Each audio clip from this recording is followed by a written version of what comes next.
Hey, it's Spencer. I'm out here in the agroforest. I want to talk to you a little bit today about fertilizer.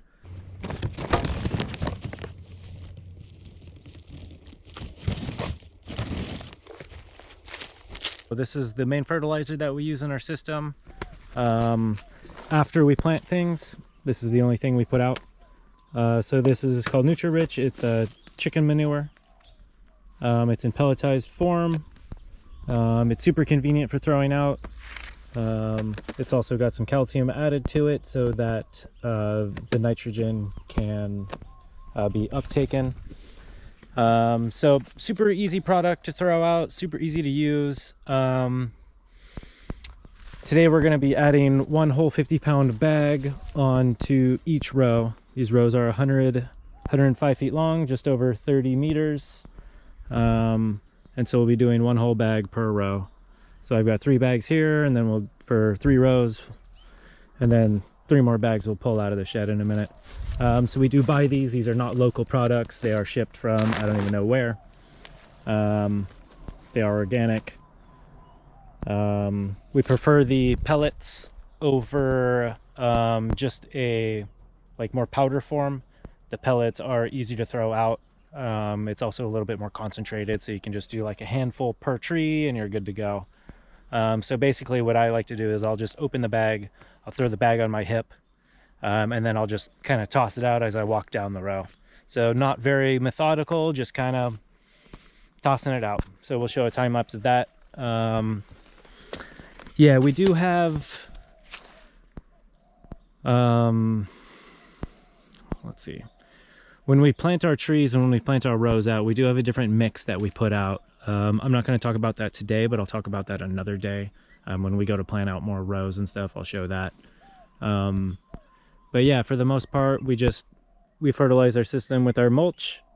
We do this when trees when they're a little bit older.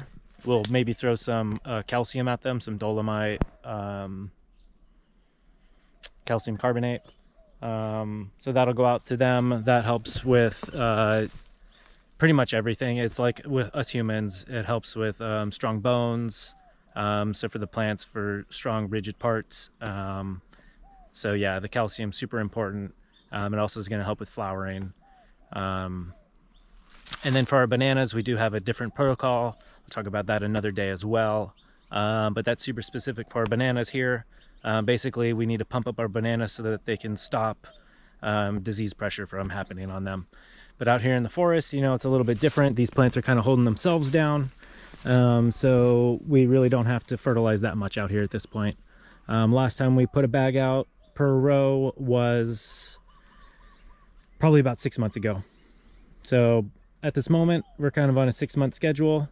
I think we probably did fertilize at the beginning. We fertilized probably at month 3, and then month 6, and then now every 6 months.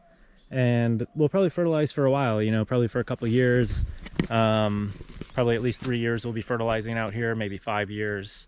And then it'll be less regular because it'll be kind of holding itself down and the nutrients will be cycling on their own. So fertilizer is super important. You really got to add it. And you can see quickly how the plants react to it. So it's just going to make them green. You know, if your plants aren't looking super dark green like this, you know, look at this jackfruit, it's like almost black. Then you're going to be having nitrogen deficiency and stuff like that. So the plants really, they need their nutrition to thrive. So I've lived in different places. When I lived in a super fertile place, I didn't do a lot of fertilizing. I wish I would have, you know, now, you know, looking back. So when you're in a fertile spot, you don't need to really fertilize as much or really at all. But where you don't have that, that privilege on this site, so we're building our fertility. So hopefully one day, you know, way less fertilizer, and then also, you know, mixing your animals in if you have animals. Animals are a lot of work to manage, to keep them moving. They are really fun, but it's really easy to buy a bag and just throw it out. So, yep, we'll do a time lapse and that'll be that. Thanks for watching.